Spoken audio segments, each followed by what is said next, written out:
I have been using a ventilator for almost 5 years of my life. I could never have imagined having a machine push air in and out of my lungs would create any misconceptions, but it does.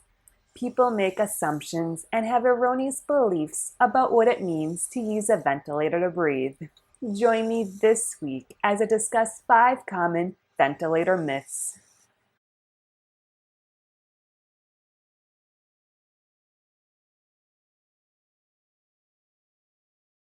When people talk about ventilators, the image which comes to mind is a big, bulky contraption with long tubes coming out from it. The machine requires a respiratory therapist to frequently adjust the settings to achieve the optimal respiratory support for the patient.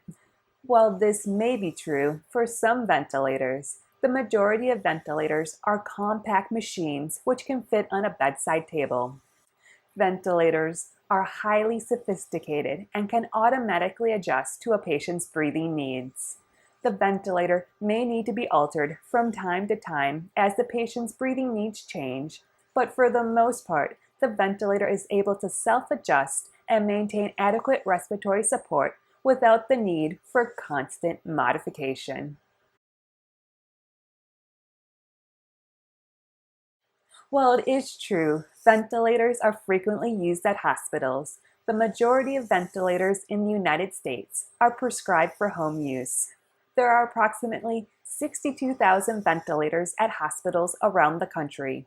It is estimated that around 6 million people in the United States use a ventilator at home. When people think about a person using a ventilator, they believe a person on a ventilator has lost the ability to breathe on his own.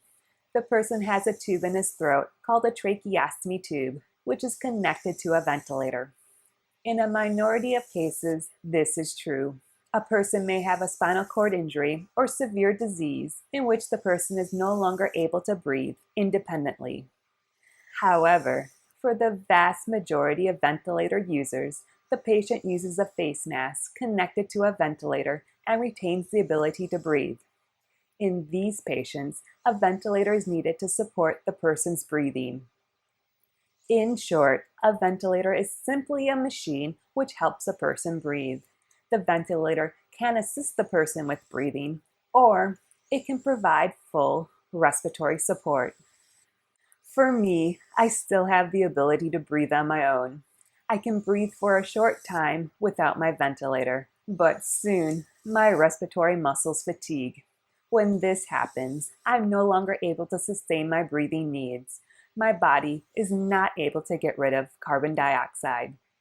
At this point, I have to connect to my ventilator.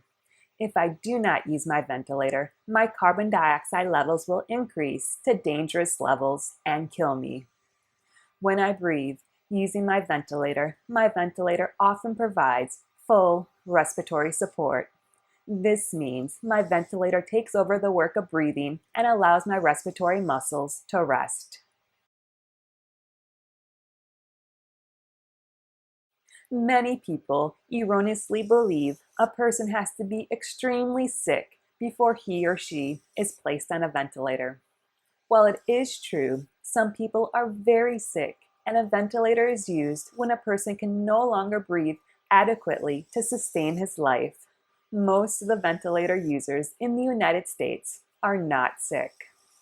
The majority of ventilators in the United States use a ventilator called CPAP, which stands for Continuous Positive Airway Pressure. It is primarily used for a medical condition called obstructive sleep apnea. When these people sleep, their airways become obstructed. They need to use a CPAP machine, which forces high pressure into their lungs while they slumber. Most people with sleep apnea lead relatively normal lives. It is hard to identify CPAP users since the machines are often only used during the night. Additionally, ventilators are used when a person receives general anesthesia for a procedure. When the person is given general anesthesia, a breathing tube is placed down his throat and a ventilator is connected to keep the person breathing. After surgery, the ventilator is turned off and the breathing tube is removed. Most people who use a ventilator during surgery often never realize they were placed on a ventilator. If there's one myth I hope to dispel in this video, it is the common belief that a person who uses a ventilator is going to die soon. This is absolutely false. A ventilator is simply a medical device which helps a person breathe. If a person is extremely sick or has a complicated medical condition, a ventilator allows a person to continue to live. Without using a ventilator, the person would die. Ventilators give people the chance to live. I began using a ventilator almost 5 years ago when I developed respiratory failure from mitochondrial disease. In May 2017, I was on death's doorstep.